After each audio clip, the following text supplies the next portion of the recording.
Hi everyone. Great to have you tuning into this series of the Investor Talk. And in this episode, we have Sudhanshu here with us. Hi Sudhanshu. Hi Zatalyn. Hi. So to introduce, Sudhanshu is the CEO of Rewardz, a mobile-first technology company that provides digital incentive to help companies build strong relationships with their employees, clients, sales teams, and more, while aligning behaviors with corporate values to drive a high-performance culture. He has been producing and managing large-scale applications across web and mobile platforms for over a decade now. And today, he's using his experience and skills with an aim to revamp the HR industry with innovative technologies. So, Sudhanshu, can you start off by sharing more about yourself, your passion, and how you got started being in this industry? Thanks, Zatalyn, for such a nice introduction. And thanks for having me here. It's my privilege to help NUS Angel Investor Network. This NUS startups are very close to my heart. I myself graduated from NUS quite a long time ago. It was 2004. NUS has helped me personally when we were starting up. They incubated us. So Rewardz received a lot of support from NUS. So I'm really pleased to be here. Just to share a little bit more about us, about Rewardz and our startup journey. It's been close to 8 years. This year, next month, we'll complete 8 years. We started Rewardz in 2012 October. It was me, my wife. Me and my wife started Rewardz together. She comes from HR background, I come from technology background. So both of us were, both of us put our head together to start Rewardz. She thought of a lot of the business problems which HR are facing in this space. There's a lot of, in 2013, a lot of the stuff which we are doing now, which we have automated, it was all manual, especially in organizing employee engagement initiatives, wellness challenges, spot recognition. All this stuff was done pretty much manually in Excel, and Nicole was really hands-on doing it and struggling with it. So it was a very personal pain point. That's how she thought of the problem, and we thought, okay, as a very dutiful husband, I thought I have to solve the problem. So that was a very initial idea, and we started with something very basic. The company, as it grows, it has evolved. But when we started in 2012, 2013, our idea was very simple. It was like if you join our platform, you can get benefits, perks like neighborhood coffee shop discounts or gym in your building at very cheaper rates. Something which was only available for big companies like JP Morgan or banks whose employees used to enjoy these exclusive perks. We thought of bringing it to any company who signs up with us. So we started with this very simple perks platform. And since then we have evolved, and now we have a total rewards and recognition platform where companies can reward their employees for almost anything they want, from long service to birthdays, from day-to-day rewarding, peer-to-peer appreciation. We organize wellness challenges, so we can help companies organize steps challenges, weight loss challenges. And from starting in Singapore, we have grown across 4 countries. We have offices now in Singapore, Malaysia, Dubai, and India. And we can serve almost whole of APAC, almost 19 countries in APAC where we have active clients. So from very humble beginnings, which we started 8 years ago, just 2 of us, along with a very close friend, Jaya. So it was 3 co-founders who started Rewardz. We have grown close to around 65 people team spread across 4 locations now. So did both of you actually started, or rather 3 of you guys actually started this while you were working, or was it you totally quit your full-time job to work on this full-time? Yes, that's a very interesting question, because all 3 were in corporate jobs. We were in banks. I was in JP Morgan, Nicole was in Credit Suisse, Jaya was in Rabobank. We were all in banking and with different expertise. Nicole was in HR. I used to build technology trading platforms. Jaya was doing financial consulting, consulting private clients. So Jaya and Nicole quit first. So in 2012-13, they quit first. They gave up their full-time jobs to start the ball rolling, looking for clients, partners. While I was funding the company along with doing my day job as well as building the platform. That was my first role in the company, to build the product. Our first Perks platform product, to get it built. And how I did it was that during day job was at JP Morgan, and in the evening I will work with a developer in Mexico because the time zone was work. Amazing.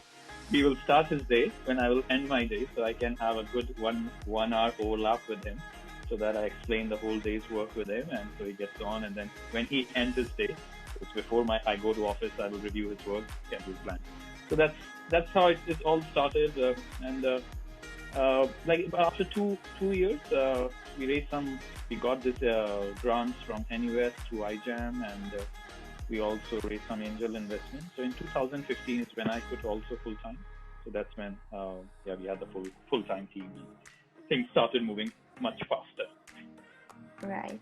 So what was it that actually sparkled your interest in wanting to start mentoring and investing in startups? Because the fact that you went working in, you mentioned JP Morgan, and to being a founder of a startup, and then now a mentor and an investor. I must say that I think first 3-4 years I was also pretty much learning, and I mean I had no background in doing startups in 2013. So till 2016 it was pretty full on. I was just mostly focused on my own startup.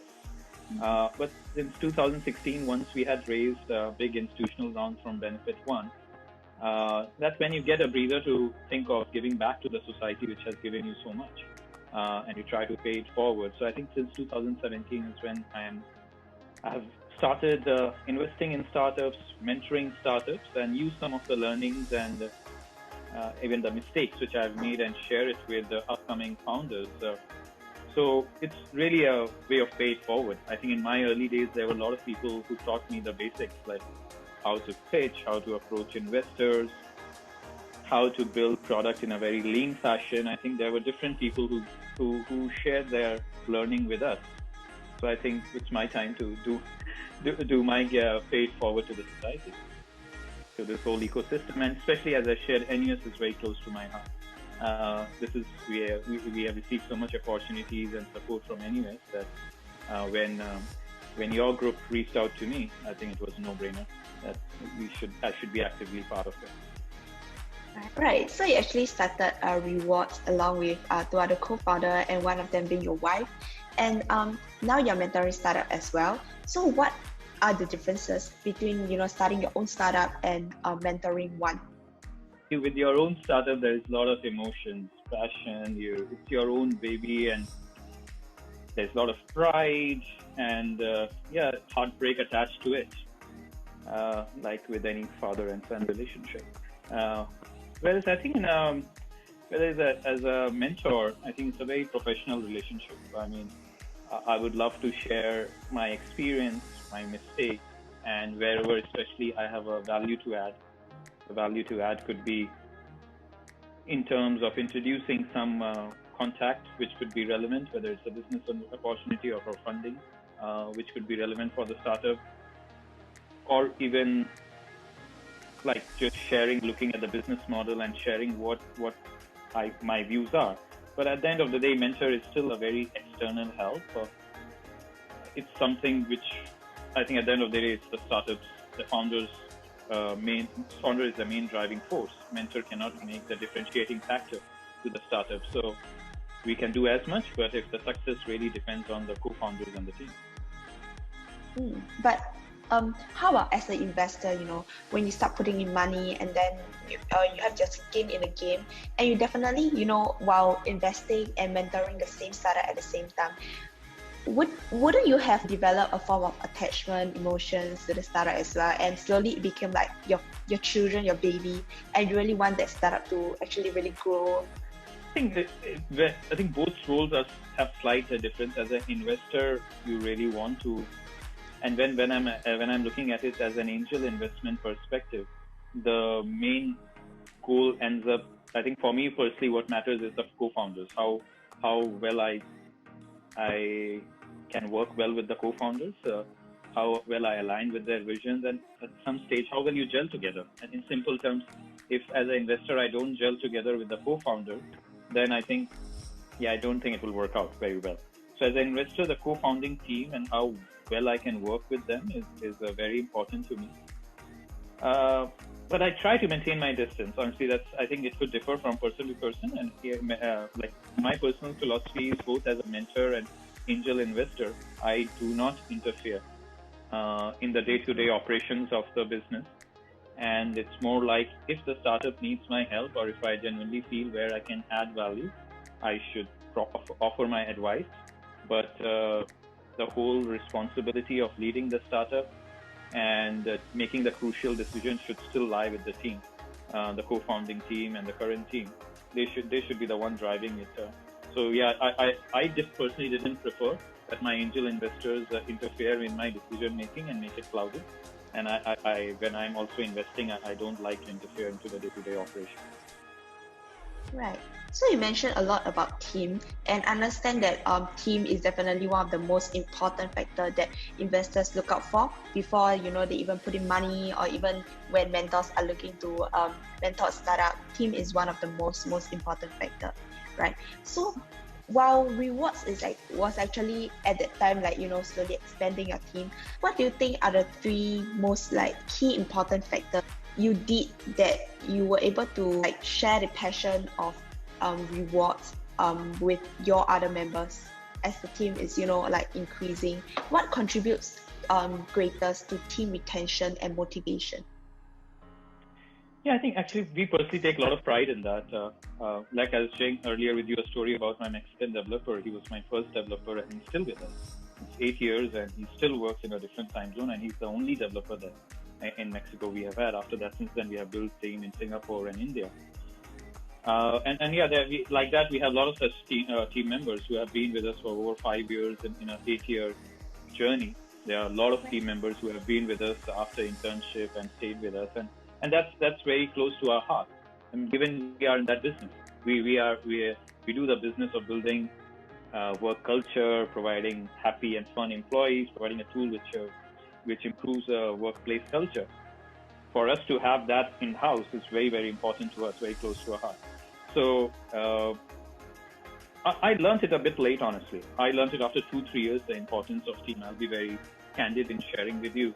And I think a lot of co-founders do make that mistake in the first 2-3 years of starting up, that they focus too much on the product. They are always focused first time, like, okay, my product is what, if it works. I think that's the key thing for me to worry about right now. If it gets after product, and then the next step they worry about is the users, whether I can get users who like my product. In a B2B company like ours, it's the client, whether we can get first few corporate clients. So I think similarly, I was in the first 2-3 years very, very focused on these two matters. I was very passionate about the product I'm building, and after that, when we got first few clients, how I can make them happy, that they retain with us for long term. But I personally ignored it. I ignored the team factor, which I was lucky that in my case, my other two co-founders, they have a very good personality. They gel very well with the team, and they ensured that the team members didn't miss me personally, not able to ask them every once in a while that how are you doing, how are you feeling. I think I didn't do it, and I regret that. I think it's a mistake, and a lot of co-founders make that mistake. So I will really suggest that we start doing that earlier, that focusing on the team and building that culture as early you can. Because the moment I started doing it, once I realized this mistake, and I learned from my co-founders how well they are managing their teams, overall Rewardz team, how well they are connected to the team members, how well they are creating a very friendship bond. So we really call it like we have a Rewardz family. Everybody's close. Even if you leave Rewardz, you still stay very well connected. So that foundation was laid very well by my other two co-founders, Jaya and Nicole. And I think now I really appreciate that. I think that's what makes you enjoy the journey later. So I think after a while, that's what brings you a smile. Hanging out with your friends, enjoying and solving problems, because it is tough. A lot of times you face big challenges. And it is tough to solve those. If you're not enjoying working with those colleagues, it becomes even tougher to solve those challenges, and you become inefficient. If you're not enjoying working with your team, there is some politics, work culture is not good, you become slower. So I guess, yeah, even if you can say you can focus on the product, but if you're not focused on your team, if you're not enjoying working with your team, I think everything else becomes much bigger problem. So, and if you're having a great company culture, I think product and client takes care of itself. Okay, moving on to the next question. You and two other co-founding members actually started Rewardz, but as your team is expanding, right? I think you guys actually definitely do talk about like founders' equity. How should startups be splitting their equities among all the co-founding members, or rather like the founding team? How should CEO actually approach this question, and how he or she should actually split the equities among the co-founding team? Equity is what the startup is all about. You are working, that's the most important aspect. Why we slog, why you leave your, why I left my very comfortable JP Morgan job, and or why you are giving your best years of your working life to a startup. The main return for all this hard work and sweat is that equity. So it is, especially for first-time startup entrepreneurs, I think it sometimes is very easy when you don't have that initial capital to exchange equity for anything and everything, right? And these days, I think the market also, there are a lot of traps that for people offering consulting, and you may find and looking for equity. I think you have to be very careful with your equity. I would say that I would put it in very simple terms and very straight terms, that equity should only be given for cash or sweat. There should be nothing else. And if it is for sweat, you should be very well defined that what is the sweat for? Is it for, what is the KPI for that? What is the deliverable for that sweat? Obviously, if you're a co-founding team, what's your role? What do you bring to the table? Are you full-time? And it should be in proportionate to that. If you are even hiring somebody has promised the founder that, okay, I'll get you this big lead, or I'll connect you to this contact, or I'll raise funding for you. It should be very KPI driven. That if somebody is promising you a big contract, you should only get equity after you close that contract, after the company has earned that contract. Or if you are like going to raise fundraising, it should be linked to the actual deliverable once the fundraising is done, not for consulting. So I think, yeah, all I'm trying to say is maybe be very stingy with the equity in the first few years, where it seems easy, but the cost of it you'll probably realize 5-7 years later when you don't have it. And this is a very common mistake by first-time entrepreneurs. And I don't think entrepreneurs are very strong-minded, right? Whatever you say, they don't learn. I mean, somebody would have told me the same thing, but I did make those mistakes that time. So yeah, I can only reiterate it. But among the, I think other question you were asking was on the co-founding team, how to split the equity within the co-founding team. If everybody is doing an equal job, bringing equal value to the table, do split it equally. I think that's everybody's future is stake. But it is a very, like where the problems we have seen and happened with a lot of startups is that motivation varies after a while. So initially everybody's self-motivated at the same level. 6 months down the line, one person starts losing motivation. And then it becomes a very tricky decision if you have already allocated the equity. Giving equity is easy, taking it back is a very complicated process. And it's, you have to be good friends to be able to do that, or it can sour relationships. So I think the one intelligent way which I have seen startups do it is that it's every year you get certain amount of, you have promised the equity that, okay, first year you are with the company, you will be allocated. So the agreement is already done that you will earn 30% equity, maybe 33% equity. There are 3 co-founders. Among you, you'll earn 33% equity, but maybe it is spread over 3 years, and it is same for everybody. So that way you don't have to make that difficult decision that by giving in other cases that if all 3 got 33% equity and one person decides to step away after 1 year, it becomes a challenge. So I would say maybe consider that. Let's spread it across among the founders, spread the equity over a period of time. That's actually a very great suggestion, because I feel like the topic on, or rather the conversation when speaking to your team about equities, it kind of get like sensitive sometimes. And because like what you mentioned, when they talk about, we should spread out equally, but what's everyone have different definition of how much work they are doing. I think I'm doing a lot, but the other person might not think the same way. Yeah. I think that transparency and clear decision making has to be done in the business. If you're starting a team, how much equity you are dividing among the co-founders, whether spread across 3 years or whether you are going to do upfront if you really trust each other. But how much it is, I think that's the first level of trust between the co-founders. You have to have that clear decision, and if you have given the equity, then you have to live with that decision. Thank you for sharing with us this topic about equity, which I have been thinking a lot about it as well. Because like what you mentioned, it's better to talk about this with your team at the start instead of like talking about it afterwards. Yeah, totally. Yeah, it's very important. Yeah, I think sooner you have this discussion and not drag it, it will help in better, healthy relationships with your co-founder. Right. All right. Okay. I have the last question here for you. So lastly, why did you come on board NAV Angel Venture? Yeah, I think I shared it a few times on this catch-up, right? That NUS is very close to my heart. I had been actively doing angel investment and mentoring as for the last 2-3 years, but it was very ad hoc. It's like some referral, some contact, somebody approached me through common contact, and if I like their idea, then I will go ahead with it. But once I was approached by NAV Angel Ventures, I thought that's great.